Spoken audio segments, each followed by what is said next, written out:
কোমলমতি শিশুদের বিনামূল্যে পড়াচ্ছেন শিক্ষক আবু জাফর। হ্যাঁ, সত্যি তাই। ঝরে পড়া সুবিধা বঞ্চিত শিশুদের গত 23 বছর ধরে এভাবেই সম্পূর্ণ বিনামূল্যে পড়াচ্ছেন তিনি। এখন শিক্ষার্থীদের পড়ানোই তার কাছে পরিণত হয়েছে নেশায়, আর সেখানেই খুঁজে পেয়েছেন জীবনের মানে। তাই তো ভালোবেসে ছড়িয়ে দিচ্ছেন জ্ঞানের আলো। শিক্ষক আবু জাফর যেন মাদার তেরেসা কিংবা বেগম রোকেয়ার দেখানো পথেই হেঁটেছেন। আর তাই তো বিভিন্ন বস্তি এলাকায় ঘুরে ঘুরে দারিদ্র পরিবারের সন্তানদের খুঁজে এনে তাদের নিয়েই প্রতিষ্ঠা করেছেন আলোর পথে বিদ্যানিকেতন নামের বিনামূল্যে পড়ানোর এই প্রতিষ্ঠানটি। আমি সুবিধা বঞ্চিত শিশুদের বাড়িতে বাড়িতে গিয়ে ডোর টু ডোর সুবিধা বঞ্চিত শিশুদের পরিবারের সঙ্গে কথা বলে শিক্ষার সুফল সম্পর্কে আলোচনা করে এই বিদ্যালয়ে নিয়ে আসি। আমার উদ্দেশ্য সুবিধা বঞ্চিত শিশুদেরকে সৎ, মুমিন, ইমানদার মানুষ হিসাবে মূল স্রোতধারায় ফিরিয়ে নিয়ে আসা। দারিদ্রতার কারণে সন্তানকে ভালো স্কুলে পড়াতে না পেরে অভিভাবকদের কাছে এই বিদ্যালয়টি পরিণত হয়েছে ভরসা ও বিশ্বাসের জায়গা। লেখাপড়া শিখাচ্ছি, মনে করে আমি মানুষের বাসায় কাজ করে চাইছি, বাবা মা নাই, আমি মানুষের বাসায় কাজ করে লেখাপড়া শিখাচ্ছি।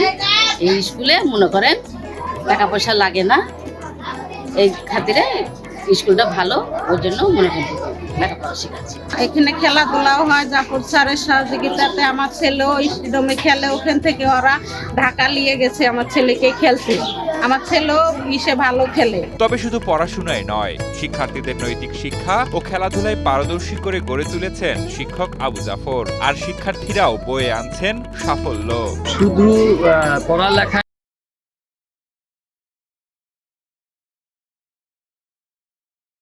নয়, খেলাধুলাতেও তাদেরকে উদ্বুদ্ধ করি, তাদেরকে খেলাধুলাতেও সহযোগিতা করি।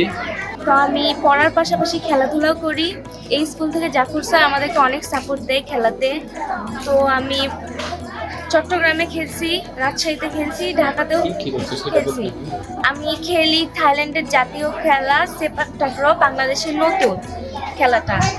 তো এখন ইনশাআল্লাহ বাইরের দেশেও খেলতে যাব। শিক্ষক আবু জাফরের আন্তরিকতায় মুগ্ধ সুবিধাবঞ্চিত এই শিশুরা।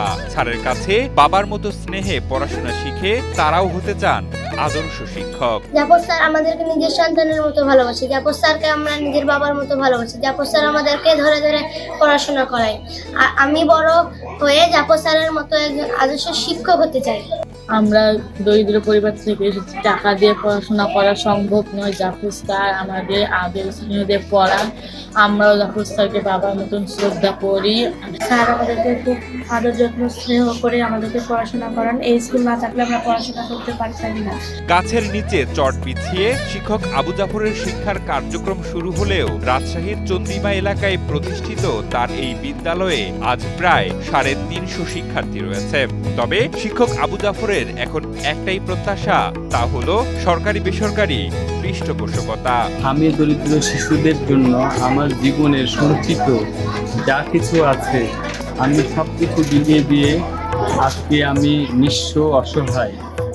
আমি চাইব সরকার প্রধান এবং দেশ বিদেশের বিত্তশালীরা যদি আমার এই প্রতিষ্ঠানের পাশে, আমার পাশে এসে দাঁড়ান, তাহলে আমি ওদের যে স্বপ্ন, সেই স্বপ্নটা আমি পূরণ করতে পারবো। শিক্ষায় জাতির মেরুদণ্ড হলেও সমাজের বিশেষ একটি শ্রেণী এখনো শিক্ষার সুযোগ থেকে বঞ্চিত। আর সুবিধা বঞ্চিত সেই পরিবারের শিশুগুলোর মাঝেই নিভৃতে শিক্ষার আলো ছড়িয়ে দিচ্ছেন আবু জাফরের মতো মহান শিক্ষকরা।